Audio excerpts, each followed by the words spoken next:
This is the part 2 video of gametogenesis. तो बेटा आज हम गेमेटोजेनेसिस का फर्स्ट पार्ट जो था वो हम पढ़ चुके थे, जिसके अंदर हमने स्पर्मेटोजेनेसिस पढ़ा था। So today we will study about oogenesis। So oogenesis बेटा बेसिकली क्या प्रोसेस है? वो प्रोसेस है जिसके अंदर ओवम मतलब कि फीमेल गैमीट प्रोड्यूस होता है बॉडी के अंदर। उस प्रोसेस को हमने क्या बोल दिया?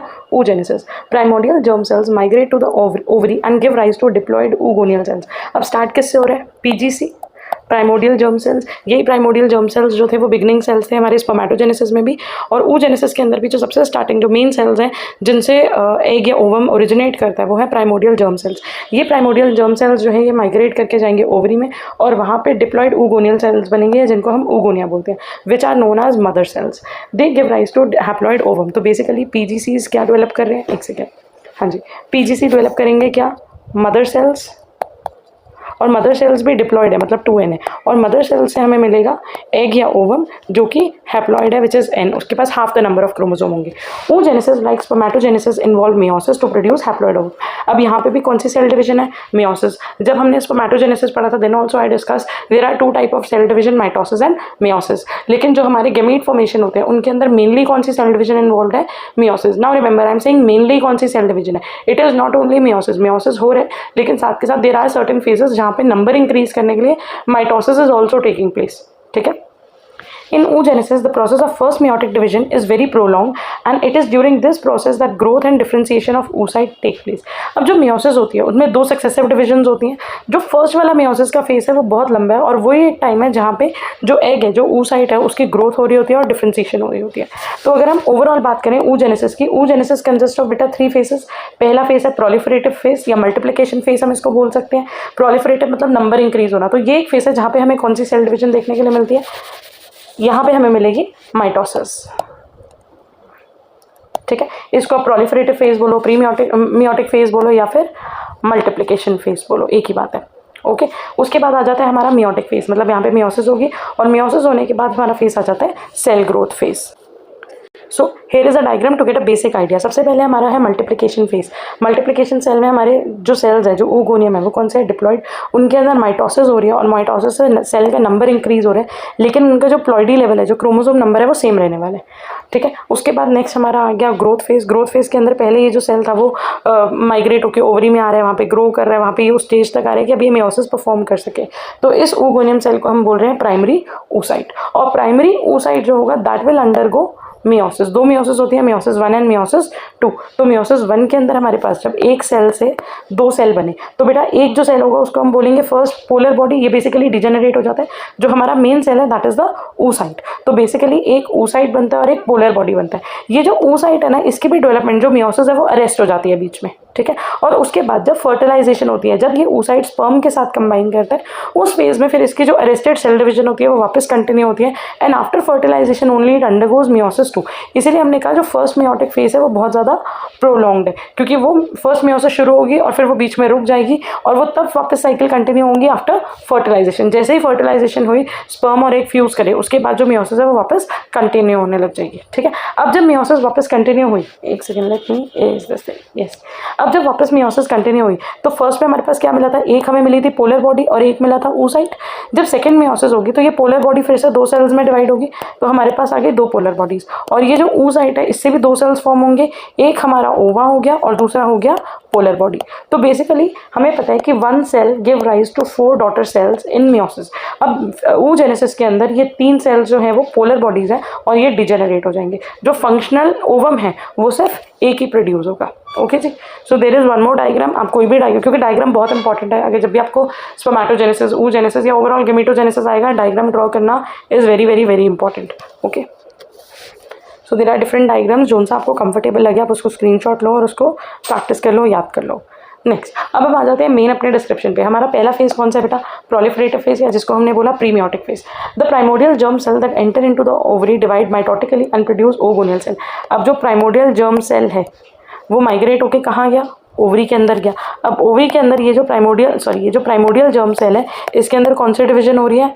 माइटोसिस। और माइटोसिस से बहुत सारे सेल्स प्रोड्यूस हो रहे हैं, और इन सेल्स को हमने बोला मदर सेल्स, या फिर हम इसको बोल सकते हैं oogonal cells. so which as a result increase in number. These oogonal cells grow in size and become primary oocyte. जब ये ग्रो करेंगे, मैच्योर होंगे, तो ये जो मदर सेल थे वो क्या बन गए बेटा, प्राइमरी oocyte बन गए. और प्राइमरी oocyte ही वो स्टेज ऑफ सेल्स हैं जहाँ पे they are now ready to undergo meiosis. So the primary oocyte after attaining their full size undergo a meiotic division. For this process the chromosome present in the primary oocyte replicate. कोई भी cell division, mitosis या first meiosis होने से पहले हमेशा क्या होता है कि जो जितना भी सेल के अंदर का क्रोमोसोम है, डीएनए, वो सारा डबल हो रहा है, रेप्लिकेट हो रहे हैं. So shortly after prophase 1 of first meiotic division the replicated chromosome condense and remain in an arrested state of division for a prolonged period. हमने ये चीज़ पढ़ी थी कि फर्स्ट meiosis में जो सेल डिवीजन है वो अरेस्ट हो जाती है. तो आपको ये चीज़ याद रखनी ज़रूरी है कि सेल डिवीजन कौन से फेज में आके अरेस्ट हो रही है. सेल डिवीजन अरेस्ट हो रही है बेटा प्रोफेज 1 ऑफ meiosis. ठीक है, कौन से फेज में आके अरेस्ट हो. सो प्रोफेज 1 ऑफ meiosis में सेल डिवीजन जो है, फर्स्ट meiotic डिवीजन जो है वो अरेस्ट हो जाती है. The egg does not actually complete the first meiotic division before fertilization. The second meiotic division may be complete only outside the ovary after fertilization as told earlier. अब ये जो meiotic division है वो कब complete होगी, ये meiotic division complete होगी जब एग जो है वो फर्टिलाइज हो जाएगा. उसके बाद ही ये जो सेल डिवीजन है वो अपनी नेक्स्ट स्टेज की तरफ प्रोग्रेस करेगी. So in humans the ova begin the first meiotic division at about 13th week of fetal development. Humans के अंदर जो एग है वो अपनी फर्स्ट meiotic डिवीजन कब स्टार्ट करता है, फीटल डेवलपमेंट के टाइम पे 13th वीक में. इसका मतलब क्या है, इसका मतलब ये है कि अगर सपोज करो एक फीटस है, ठीक है, और वो फीटस एक फीमेल है, गर्ल है, मतलब उसका क्रोमोसोम कॉम्पोजिशन जो था वो XX था and it is a female. तो फीटल डेवलपमेंट के टाइम में हमारे सारे ऑर्गन्स बनते हैं, हमारी बॉडी के सेल्स बनते हैं, ऑर्गन सिस्टम, टिश्यू, ये सारी चीज़ें बनती हैं. ऑब्वियसली अगर हमारे अंदर हार्ट, किडनी, लिवर ऐसे सारे ऑर्गन्स बन रहे हैं तो हमारे जो रिप्रोडक्टिव ऑर्गन्स है वो भी उसी फेज़ में बन रहे हैं. तो ओवरी भी उस फेज़ में बनी है, और ओवरी बनी है तो ओवरी के अंदर एग भी है. तो उसी फीटल डेवलपमेंट के टाइम में, मतलब कि जब एक बेबी गर्ल एक फीटस की फॉर्म में ही प्रेजेंट है अभी, तभी उसकी बॉडी में जो है वो सारी बॉडी के सेल्स बन रहे हैं. तो उसके साथ ओवा भी बन रहा है जिसमें फर्स्ट meiotic डिवीजन होती है. और वो फर्स्ट meiotic डिवीजन जब स्टार्ट होती है तो कहाँ पे आके रुक जाती है, प्रोफेज 1 में. और फिर प्रोफेज 1 के बाद ये प्यूबर्टी तक ये सेल डिवीजन ऐसे ही रुकी होती है. So until puberty eight which one of this primary oocyte typically develop into a secondary oocyte in each month of ovulation. और फिर क्या होता है कि जो प्राइमरी oocyte है वो किस में डेवलप होगा, सेकेंडरी oocyte में, क्योंकि एक तो पोलर बॉडी बन रही होती है. ओव्यूलेशन के टाइम में प्राइमरी oocyte डेवलप हो रहा है सेकेंडरी oocyte में. अगर फर्टिलाइजेशन हो गई तो meiosis या meiotic डिवीजन जो है वो फर्दर कंटिन्यू होगी. अगर फर्टिलाइजेशन नहीं होगी तो ये जो सेकेंडरी oocyte है वो डिजेनरेट कर देगा और फीमेल बॉडी से बाहर आ जाएगा in the form of menstrual cycle. So when the first meiotic division और maturation division is completed the cytoplasm is divided unequally. क्योंकि हमने देखा एक पोलर बॉडी बन रही है और एक oocyte बन रहा है, तो यहाँ पे जो साइटोप्लाज्म की डिवीजन है वो इक्वल नहीं है. One of the two daughter cell called the secondary oocyte is large and receive most of the cytoplasm, whereas the other one is small and is called the first polar body. Each of these daughter cells however have half the number of chromosome and so are haploid.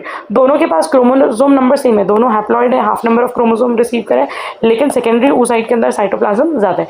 देखिए secondary oocyte undergoes the second meiotic division to produce a large ovum called ooted and another small polar body. अब ये secondary division में फिर से जब division होती है तो अगेन एक लार्ज ooted बनता है और एक स्मॉल पोलर बॉडी बनती है. In humans too, meiosis 1 is completed only when a spermatozoa penetrate the secondary oocyte. अब meiosis 2 कब complete होगी, meiosis 2 सिर्फ तभी complete होगी जब fertilization हो जाएगी. If the first polar body also divides in this division, which sometimes happen, then there are 3 polar bodies and 1 ooted. अब देखो कभी कभी क्या होता है कि ये जो फर्स्ट पोलर बॉडी है ना ये डिजेनरेट हो गई, ठीक है, और जब meiosis 2 हुआ तो उस केस में सिर्फ सेकेंडरी oocyte डिवाइड हुआ और उसने एक पोलर बॉडी और एक ओवम प्रोड्यूस कर दिया. लेकिन अगर मान लो फर्स्ट meiosis के बाद ये पोलर बॉडी डिजेनरेट नहीं हुई थी और इसमें भी डिवीजन होती है तो it will develop into 2 more polar bodies. Okay, the ooted develop into functional haploid ovum. Polar bodies are non-functional and they eventually degenerate. However, each primary oocyte give rise to only one functional ovum. तो ये चीज़ हमें समझनी चाहिए, जो हमारा mother cell था, जो हमारा प्राइमरी oocyte था, एक oocyte will develop into 1 ovum only, क्योंकि बाकी की जो 3 पोलर बॉडीज है वो डिजेनरेट हो जाएंगी.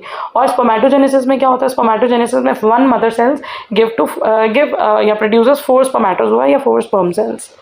अब अगर हम बात करते हैं ग्रोथ फेज की, पहला फेज हमारा था प्रोलिफरेटिव फेज, दूसरा फेज हमारा था मैच्योरेशन फेज या meiotic फेज आप बोल सकते हो, और तीसरा फेज हमारा है ग्रोथ फेज.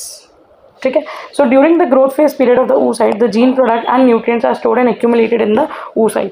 अब ये हमें पता है कि अगर हम मेल और फीमेल गैमीट के फंक्शंस की बात करें, साइज या मॉर्फोलॉजी की बात करें, तो वो दोनों अलग है। स्पर्म जो है वो टेल पोजेस करता है because it has to swim, it is small in size, whereas जो एग है उसने न्यूक्लियस रिसीव करना है स्पर्मेटोजोआ से भी और उसी ने फीटस में जाइगोट में डेवलप होना है, तो it is large so that it should contain some nutrient.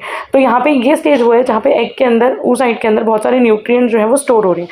A greater amount of RNA polymerase enzyme, histone protein, mitochondria, ribosome etcetera are also formed as they are required for cell division. क्योंकि जब sperm और egg combine करेंगे, ठीक है, तो बनेगा क्या, zygote. अब इस जाइगोट में बार बार सेल डिवीजन होनी है, तो बहुत सारी केमिकल रिएक्शंस, बहुत सारी एनर्जी, बहुत सारी प्रोटीन्स की ज़रूरत है, जिसके लिए यहाँ पे ये सारी चीज़ें बहुत सारी अमाउंट में प्रेजेंट है। During this growth phase both qualitative and quantitative changes takes place in the nucleus as well as in the cytoplasm. तो इस फेज के अंदर न्यूक्लियस के अंदर भी बहुत सारे चेंजेस होते हैं और साइटोप्लाज्म के अंदर भी बहुत सारे चेंजेस होते हैं।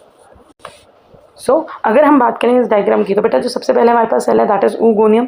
oogonia जो है basically that is the mother cell. उसके बाद उसमें माइटोसिस हुई, माइटोसिस से क्या बन गया, प्राइमरी oocyte। प्राइमरी oocyte में स्टार्ट हुई मेयोसिस, लेकिन मेयोसिस प्रोफेज 1 की स्टेज में आके अरेस्ट हो गई। यहाँ तक जो उसका प्लॉइडी लेवल है वो कितना है, 2n है, वो डिप्लॉयड ही है। और ये सारी स्टेज की जो मेयोसिस 1 हमारी अरेस्ट हो रही है इन प्रोफेज 1 स्टेज, ये सब कहाँ हो रहा है, before birth, that means during foetal development. जब जो बेबी गर्ल है वो भी सिर्फ फीटस के फॉर्म में, अभी बॉर्न भी नहीं हुई। उसके बाद बेबी बॉर्न होगा, ग्रो होगा, तो प्यूबर्टी के टाइम पे जब एक गर्ल चाइल्ड प्यूबर्टी अचीव करता है, ये प्यूबर्टी अटेन करता है, तो प्यूबर्टी के बाद ये जो मेयोसिस अरेस्ट हुई थी ये वापस कंटिन्यू होनी शुरू हो जाएगी। जब कंटिन्यू होनी शुरू होगी तो बेटा ये जो पोलर, एक सेकेंड, जो प्राइमरी oocyte है दिस वन, ये जो प्राइमरी oocyte है this will develop into 2 cell, polar body and secondary oocyte। ये सेकेंडरी oocyte अगेन अरेस्ट हो जाएगा मेटाफेज 2 स्टेज में। मतलब इसकी ऑब्वियसली मेयोसिस कंप्लीट हुई तभी मेयोसिस 1 कंप्लीट हुई तभी 2 सेल्स बने। अब सेकेंड मेयोसिस शुरू होती है, लेकिन सेकेंड मेयोसिस कौन सी स्टेज में आके रुक जाती है, मेटाफेज 2 में। इसलिए मतलब हायर लेवल पे ये स्टेजेस याद रखना आपके लिए बहुत ज़्यादा इंपॉर्टेंट है। तो यू शुड रिमेंबर कि फीटल डेवलपमेंट में प्राइमरी oocyte था, वो कौन सी स्टेज में अरेस्ट हो गया था, मेयोसिस 1 के प्रोफेज 1 में। प्यूबर्टी के बाद मेयोसिस कंटिन्यू होती है, लेकिन जब सेकेंडरी oocyte है वो कौन सी स्टेज में आके रुक जाता है, मेटाफेज 2 स्टेज में। उसके बाद ओव्यूलेशन होती है, स्पर्म एंट्री होती है, फर्टिलाइजेशन होती है। फर्टिलाइजेशन होगी तो फिर उसके बाद ये जो मेयोसिस है वो आगे कंटिन्यू होकर कंप्लीट हो जाएगी, ठीक है।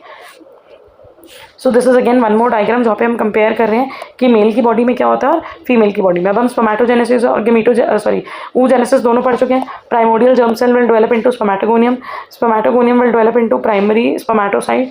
स्पर्मेटोसाइट जो है वो अंडरगो होगा फर्स्ट मेयोसिस के, देन सेकेंड मेयोसिस के, और बनेंगे हम मिलेंगे हमें 4 स्पर्मेटिड्स। और उसके बाद ये स्पर्मेटिड्स जो है वो मैच्योर होकर स्पर्म बनेंगे during the process of spermiation, ठीक है। उसके बाद भी एक प्रोसेस आता है कैपेसिटेशन का, जहाँ पे हम पढ़ते हैं कि स्पर्म्स जो है वो कैसे कैपेसिटेट, कैसे कैपेबल होते हैं फर्टिलाइजेशन करने के लिए और क्या क्या चेंजेस आते हैं स्पर्म में ड्यूरिंग फर्टिलाइजेशन। फीमेल में oogenesis की बात करें तो प्राइमोडियल जर्म सेल्स डेवलप होते हैं और क्या बनाते हैं, oogoneum, जिनको हम बोल रहे हैं मदर सेल्स। उसके बाद वो ग्रो करेंगे और मैच्योर होकर बनाएंगे primary oocyte। Primary oocyte is the stage जहाँ पे cell will start doing meiosis 1। Meiosis 1 arrest हो जाएगी कौन से स्टेज में, प्रोफेज 1 में, ये हम बार बार पढ़ चुके हैं। फिर जब प्यूबर्टी की एज आएगी उसके बाद ये मेयोसिस जो है वो कंटिन्यू होगी, सेकेंडरी oocyte डेवलप होगा और पोलर बॉडी डेवलप होगी, ठीक है। उसके बाद फिर ये अरेस्ट हो जाएगी मेयोसिस 2 कौन से स्टेज में आके, मेटाफेज 2 में आके, मेटाफेज 2 में आके, ठीक है। उसके बाद फिर ये कंटिन्यू या ये कंप्लीट होगी जब फर्टिलाइजेशन होगी। So meiosis 2 arrest is release upon fertilization, okay जी। नेक्स्ट हम बात करते हैं एग एनवेलप्स की। अब हमें ये पता चल गया फीमेल की बॉडी में एग प्रेजेंट है, लेकिन एग के बाहर भी कुछ लेयर्स, कुछ मेम्ब्रेन्स प्रेजेंट होती है जिनको पढ़ना या जिनके बारे में हमें पता होना इंपॉर्टेंट है। And those membranes are known as egg envelopes. So all the membranes which are present outside to the plasma membrane of oocyte और ovum is known as egg membranes. Now instead of membrane envelope term is used, now instead of membrane envelope term is used. हम membrane ना बोल के क्या बोलते हैं, envelope. Envelope containing oocyte or ovum is called as egg envelope. The egg envelope on the basis of origin are of 3 types. तो basically 3 तरीके के egg envelope है, primary egg envelope, secondary egg envelope और tertiary egg envelope. जब हम बात कर रहे हैं प्राइमरी egg envelope की, तो प्राइमरी egg envelope वो envelope है उस लेयर को बोलते हैं which is secreted by the egg only. Egg है, एग ने कुछ लेयर बाहर सिक्रीट करी और उस लेयर को हमने बोला प्राइमरी एग एनवेलप, जिसका डिफरेंट स्पीशीज में डिफरेंट नाम हो सकता है। जैसे कि हम इसको नेम कर सकते हैं विटिलिन मेम्ब्रेन किसी में, या फिर zona pellucida, zona reticulate, secondary egg envelope, secondary egg envelope किसके थ्रू सिक्रीट होते हैं? कोरियन के थ्रू। इसका एक एग्जांपल है chorion in insect, sorry secrete होते हैं ओवरी के थ्रू, और इसका एग्जांपल है chorion in insect. Tertiary egg envelope, tertiary egg envelope कौन सिक्रीट कर रहे हैं? ओविडक्ट, जैसे कि jelly coat of frog, albumin, shell membrane या शेल ऑफ हेन। सबसे ज़्यादा इंपॉर्टेंट हमारे लिए है प्राइमरी एग एनवेलप। तो अगर हम एग एनवेलप की बात करें, it refers to the protective layer surrounding the egg cell including vitelline membrane या zona pellucida in mammals. Function क्या है इसका? प्रोटेक्शन, ऑब्वियसली एग को शील्ड कर रहा है, डैमेज से प्रोटेक्ट कर रहा है। स्पीसीज स्पेसिफिक रिकॉग्निशन, हर स्पीशीज में जो एग मेम्ब्रेन है या जो एग एनवेलप है वो डिफरेंट होती है, प्लस उसके ऊपर डिफरेंट रिसेप्टर्स होते हैं जो स्पर्म को इंटरैक्ट या अट्रैक्ट करने में हेल्प करते हैं। अर्ली डेवलपमेंट, और ये इन्फ्लुएंस करता है एम्ब्रियोनिक डेवलपमेंट को। As told earlier, envelope 3 type के हैं, primary, secondary, tertiary. Primary secreted by the egg, that is oocyte। Secondary envelope जो है वो सिक्रीट होता है फॉलिकल सेल्स से, और टर्जरी जो है वो सिक्रीट होता है ओविडक्ट से। तो ये फॉलिकल सेल्स कहाँ पे थे? ओवरी में थे। तो secondary envelope is secreted by ovary and टर्जरी envelope is secreted by oviduct. The formation of egg envelope during oogenesis with different layers being deposited at various stages of oocyte development. So अगर हम theory की बात करें, egg envelope of vertebrate, all over like other cells are covered by plasma membrane, also referred to as oolemma or cytoplasmic membrane, which consists of 2 layers. The collective thickness of 2 layers is about 50 angstrom, and these 2 layers are separated by a gap of 60 angstrom. In addition to possessing the oolemma, the eggs are surrounded by special egg envelope. अब हमें ये पता है egg के बाहर एक normal plasma membrane एक layer होती है जिसको हम oolemma बोल देते हैं, लेकिन एडिशनली oolemma के बाहर भी एक और लेयर प्रेजेंट है जिसको हम बोल रहे हैं एग एनवेलप या फिर एक्स्ट्रा सेल्यूलर कोट, जो कि डेवलप होती है during the process of oogenesis। जिस टाइम पे एग फॉर्मेशन हो रहा है उसी टाइम पे उसके बाहर एक एडिशनल लेयर है या कवरिंग भी डेवलप हो रही है। The egg membrane can be classified according to their state as primary, secondary और tertiary. Primary egg envelope develop in the ovary between oocyte and follicle cell. ये ओवरी मतलब ये ओवरी के बीच में ही हो रहा है, एग और फॉलिकल सेल के बीच में डेवलपमेंट हो रही है in the space occupied by interdigitating microvilli. Such envelope have been named variously in different animals. तो बेसिकली क्या है, ओवरी है, ओवरी के अंदर बहुत सारे ओवा है और साइड पे फॉलिकल सेल्स है ना। तो ये जो ओवा और फॉलिकल सेल्स के बीच वाली स्पेस है, यहाँ पे कुछ केमिकल्स रिलीज हो रहे हैं और जो एग के आसपास एक लेयर बना रहे हैं, that is primary egg envelope. अब ये अलग अलग एनिमल में अलग अलग नाम से हो सकते हैं। फॉर एग्जाम्पल विटेलिन मेम्ब्रेन और primary envelope, which may be non-cellular transparent layer of mucoprotein supplemented by extension of membrane glycoprotein। अब ये एक ट्रांसपेरेंट लेयर है, नॉन सेल्यूलर है, मतलब ये सेल से नहीं बनी हुई, ये किसी ना किसी केमिकल या मैक्रोमोलिक्यूल से बनी हुई है। तो बेसिकली ये बनी किससे हुई है? म्यूकोप्रोटीन से, प्लस यहाँ पे कुछ ग्लाइकोप्रोटीन्स भी प्रेजेंट है, and by proteinaceous structure that attach the vitelline envelope to the membrane. अब ये है विटेलाइन एनवेलप और नीचे था हमारा प्लाज्मा मेम्ब्रेन, तो इन दोनों को कनेक्ट करने वाला भी एक स्ट्रक्चर होता है जिसको हम बोलते हैं proteinaceous structure. This membrane is essential for species specific binding of sperm and it is found in insect, mollusc, amphibian and birds. Next अगर बात करते हैं लाइक ट्यूनिकेट्स और फिशेस में, तो ट्यूनिकेट और फिशेस के अंदर जो प्राइमरी एनवेलप होता है उसको हम बोलते हैं chorion. In many shark and bony fishes the primary envelope has a striated appearance. Striated मतलब क्या? Banded appearance due to the degraded microvilli of the growing oocyte, क्योंकि माइक्रोविलाई जो है वो धीरे धीरे करके डिग्रेड हो रहे हैं और जिसकी वजह से एक बैंडेड अपीयरेंस मिल रही है, और इस लेयर को हम ट्यूनिकेट्स और फिशेस के अंदर क्या बोलते हैं? Zona radiata. The perforation of the zona radiata become the micropyle through which the spermatozoa enters into the egg. तो यहाँ पे बेसिकली एक परफोरेशन का मतलब होता है होल, ठीक है, जिसको हम क्या नाम देते हैं? Micropyle. And that is the point of entry through where sperms gain entry into the egg. अब बात करते हैं मेन मैमल्स की। तो अगर हम बात करें मैमल्स की बेटा, तो मैमल्स के अंदर जो ये लेयर होती है ना, इसको हम बोलते हैं जोना पेल्यूसिडा। तो प्राइमरी एग एनवेलप को हम क्या बोलेंगे? जोना पेल्यूसिडा। यहाँ पे ये अनस्ट्रैटिफाइड है। ट्यूनिकेट्स में क्या था? ये लेयर में स्ट्रेटेड अपीयरेंस था क्योंकि माइक्रोविलाई डिग्रेड हो रहे थे, ठीक है, बट यहाँ पे अनस्ट्रिएटेड है and modified layer form as a result of joint efforts of egg and follicle cells. और यहाँ पे जो सेल्स इन्वॉल्व है इसके फॉर्मेशन में, वो एग के और फॉलिकल के दोनों के सेल्स इन्वॉल्व है। While escaping the graafian follicle, the mammalian oocyte carries on the surface of zona pellucida a layer of follicle cell known as corona radiata. जब ग्राफिन फॉलिकल से ये सेल बाहर निकल रहा होता है तो उस टाइम इसके बाहर एक लेयर होती है जिस लेयर को हम क्या बोलते हैं? Corona radiata. So the primary envelope usually stick closely to the egg surface, these later on participate in the formation of fertilisation membrane. तो एग के बाहर ये लेयर बहुत क्लोजली अटैच होती है जोना पेल्यूसिडा, और उसके बाहर एक फॉलिकल सेल से एक लेयर बनती है जिसको हम बोलते हैं कोरोना रेडिएटा, ठीक है। सेकेंडरी एग एनवेलप की अगर हम बात करें, the secondary egg envelope are secreted outside the primary egg envelope by a layer of follicle cells that surround the oocyte and are referred to as. तो basically जैसे अभी हमने पढ़ा कि कोरोना रेडिएटा हम किसके अंदर बोलते हैं, मैमल्स के अंदर, उसी तरह जो भी लेयर प्राइमरी एनवेलप के बाहर सिक्रीट हो रही है उसको हम बोल रहे हैं सेकेंडरी एग एनवेलप, और वो किसके थ्रू बन रही है, फॉलिकल सेल्स के थ्रू बन रही है। इंसेक्ट्स के अंदर, साइक्लोस्टोम्स के अंदर हम इनको बोलते हैं कोरियोन, मैमल के अंदर इस लेयर को बोलते हैं कोरोना रेडिएटा, और अगर हम बर्ड्स की बात करते हैं तो वहाँ पे हम इसको बोलते हैं आउटर विटिलन मेम्ब्रेन। ठीक है। उसके बाद जो लेयर आती है वो है टर्जरी egg envelope. The tertiary egg envelope is secreted by oviduct and other accessory part of the genital organ. अब ये कहाँ से सिक्रीट हो रही है, ओविडक्ट से। तो ये चीज़ आपको याद रखनी है, प्राइमरी जो थी वो कहाँ से रिलीज हो रही थी, एग या oocyte से। सेकेंडरी लेयर बेसिकली कहाँ से सिक्रीट हो रही थी, फॉलिकल सेल से। और जो टर्जरी लेयर है वो कहाँ से आ रही है, ओविडक्ट से। while the egg passes through them from the ovary to the exterior towards cloaca. In ovoviviparous sharks, it is in the form of hard shell, which is secreted by a shell gland of the oviduct. The shell is drawn out as twisted horns, which help to entangle the egg among the seaweeds. तो ovoviviparous जो sharks होती हैं, उनके बाहर जो टर्जरी egg envelope होता है वो बहुत हार्ड फॉर्म में होता है, एक शेल फॉर्म में होता है, और उस शेल के ऊपर आप मान सकते हो कुछ ऐसे ट्विस्टेड हॉर्न्स की तरह होते हैं जो उसको सीवीड के साथ अटैच करने में हेल्प करते हैं। वही अगर हम एम्फीबियंस में बात करें, in amphibian the tertiary egg envelope layer is in the form of jelly और albumin layer which around the egg and protected from adverse effects of sunrays, abrasion as well as predator. तो उनको prevent करने के लिए layer present है, egg को prevent करने के लिए लेयर प्रेजेंट है। किससे प्रिवेंट कर रही है, सन रेज से, एब्रेशन से, प्रेडेटर्स से। और ये किस फॉर्म में प्रेजेंट है, ये है जेली लाइक फॉर्म में। The jelly absorb water and swells up. In birds, reptiles and monotremes, the tertiary egg envelope includes the egg white or albumin as well as chelaze, which is the twisted albumin in the form of spiral strands. तो basically main यहाँ पे जो tertiary layer present है वो किस form में present है, egg white की present है. Both of these surround the yolk of the ovum and are covered by inner and outer shell membrane which are in close contact with one another and are also known as tertiary envelope. तो यहाँ पे basically क्या होता है, एक तो egg white present है जिसको हम एल्बुमिन भी बोल रहे हैं, उसके साथ एक लेयर प्रेजेंट है जो कि है चलेजे, और जो दोनों लेयर्स हैं वो एक दूसरे के साथ अटैच है, क्लोज कॉन्टैक्ट में है, और इनको हम कंबाइनली क्या बोल रहे हैं, टर्जरी एग एनवेलप। ठीक है, एक second. The two shell membranes are enclosed by outer calcareous shell which is porous. The calcareous eggshell which is also a tertiary envelope. The eggshell of birds is elastic and compressible when the egg is laid, but it hardens on exposure of atmosphere. अब इनके बाहर protect करने के लिए calcium की layer है, calcareous shell है। ये कैल्केरियस शेल भी पार्ट है टर्जरी एनवेलप का ही।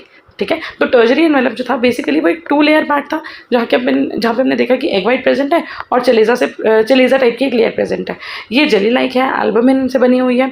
अब उसके अलावा इसको प्रोटेक्ट करने के लिए बाहर एक और लेयर है जो कि है कैल्केरियस। जब बर्ड्स एग ले करते हैं तो उस टाइम पे वो एग होता है वो थोड़ा सा स्ट्रेचेबल, इलास्टिक और कंप्रेसिबल होता है, but over the period of time atmosphere के या सन के एक्सपोजर में वो हार्डन अप हो जाता है।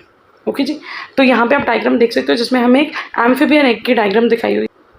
एम्फीबियन में बेटा हमने क्या पढ़ा था कि जो सबसे बाहर वाला जो टर्जरी एग एनवेलप है वो जेली लाइक होता है, वो वाटर को एब्जॉर्ब करता है ताकि इसको प्रोटेक्ट कर सके। तो यही सोचो, ये देखो यहाँ पे जो जेली लाइक लेयर है वो कितनी, उसकी थिकनेस बहुत कम है। ओके, लेकिन अगर आप यहाँ पे देखो वाटर को एब्जॉर्ब करने के बाद इसकी थिकनेस कितनी ज़्यादा इंक्रीज हो गई है। ठीक है, here is a basic diagram जहाँ पे आप मेन, क्योंकि डायग्राम इंपॉर्टेंट है, लेबलिंग इंपॉर्टेंट है, तो यहाँ पे आपके पास डायग्राम है। अभी हमने पढ़ा था कि एक चलेजे होता है, चलेजे जो होता है वो ट्विस्टेड फॉर्म के अंदर प्रेजेंट होता है। ठीक है, और साथ में क्या होता है, योक होता है। तो योक और चलेजा मिलकर क्या बना रहे हैं, एक टर्जरी एनवेलप बना रहे हैं, और उसके बाहर एक कैल्केरियस शेल भी प्रेजेंट होती है। तो ये बेसिकली किस में हो रहा है, बर्ड्स में। ठीक है, this is again the same diagram but the labelling is important, the diagrams are important.